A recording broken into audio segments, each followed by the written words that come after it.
Okay, class, it's time to hand back your end-of-year report cards. Border security, you got a C. Healthcare, you got a D-. See me after class. And economy, you got an A+++++. Good job. Yes. Wait, how is that even possible? I just do what they tell me to do. I wonder what grade you would give A+. your economy. A+. Yeah, A+++++. What grade would you give the economy today? A+++. How did economy get an A+++++?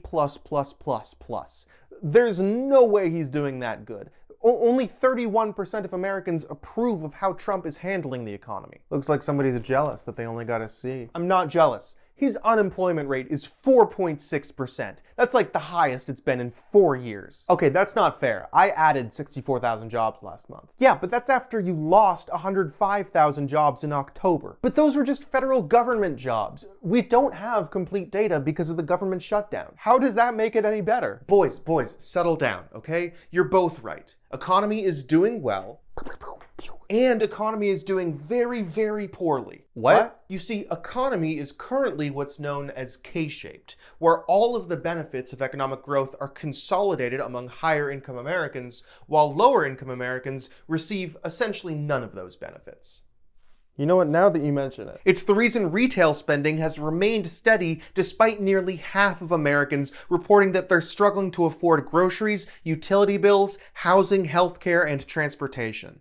And it's the reason why Trump could give the economy an A++++, while also telling his voters that they need to spend less money on Christmas presents this year. You don't need $37 for your daughter.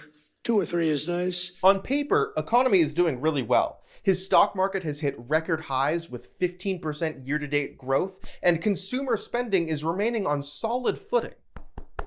But stock growth almost exclusively benefits the wealthy, with the richest 10% of Americans owning 87% of the stock market, and the poorest 50% of Americans owning about 1% of the stock market.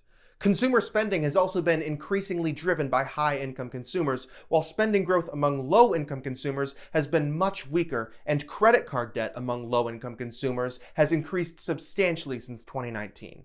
Also, according to Harvard economist Jason Furman, about 92% of economy's growth in the first half of 2025 was driven by investments in AI, which is definitely not a bubble that's moments away from popping. You see, the traditional markers of what makes economy good no longer really apply, because they only measure an economy that's driven by the few at the top and increasingly leaving behind the many at the bottom.